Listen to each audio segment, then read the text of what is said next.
This is the 6th annual Canadian Festival of Spoken Word. This is the longest ever, the biggest ever festival. We have 12 teams, including the wildcard team, which is getting chosen as we speak. Welcome to the very, very first event of many, many, many awesome events here at CFSW 09 in Victoria, BC, everybody. Part of the reason that we come together for the Canadian Festival of Spoken Words so that slam teams from across the country can come together and kind of combat in a very, very friendly competition. Each poet gets a chance to do 2 poems, and 5 random members of the audience judge them on a scale of 0.0 to 10.0. 0.0 is the worst poem they've ever heard in their entire life. We always say that the poet should be taken out back and shot. 10.0 is a life-changing moment. It is the most amazing thing that's ever happened. Spontaneous orgasms throughout the room. We have to stop the show, break out the mops, and then restart the show, if that was in fact the case. See, reality got the best of me when I was trying to live my dreams, scraping the sand from my eyes and heating it to glass so my eyes could bleed along with my heart, beating blood and beating back the mob of disassociated images, the projection of fear and hate to a movie slate.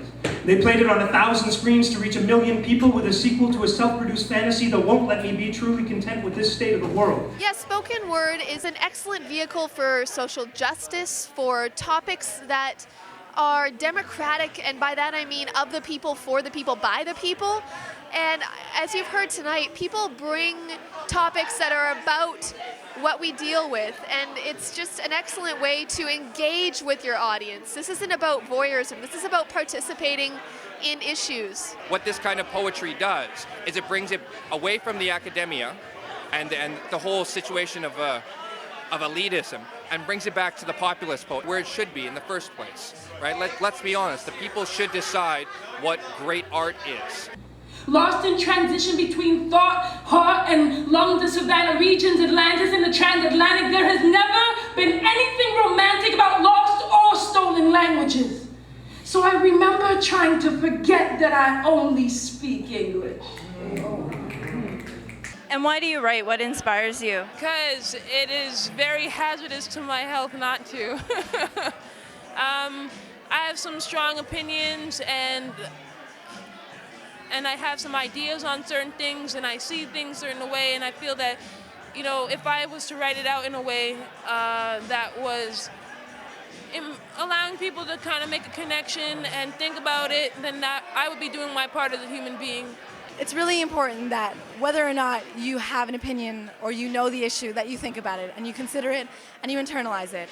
And my poetry, especially my slam poetry, is really out there to get people to sort of think about what I'm talking about, or maybe even oppose what I'm talking about. But as long as they're thinking and developing sort of a point of view or an opinion, is the most important thing. A journalist is simply someone who has a good memory, hoping that everyone else does not. I've heard the same thing said of storytellers. See, I said, I can't remember. One more we sit and we wait for the headlights to change, and we sit and we wait for the headlights to change. Barbara and I participated in the first ever festival for Canada, and then now 6 years later, to see how much it's grown and like how much the quality is, like it's just like more diverse and there's more people and the excitement level is higher. So it's just it's an amazing thing to witness the growth of it over the last 6 years.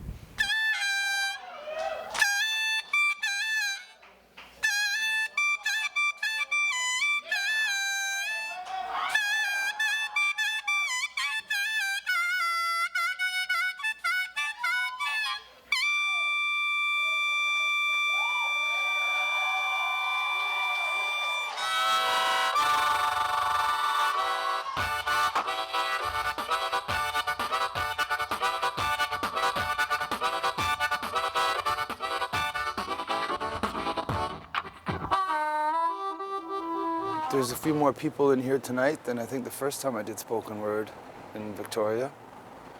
But you know, even figure skating has its rise and fall, you know. There's a lot of inspiring people that are writing words and recording them and speaking them every night. And I find in Canada it seems to be more and more. the most boring answer I've ever given. I should be just washing dishes. 'Cause I had to go back to that house one more time to see if the camellias were still in bloom.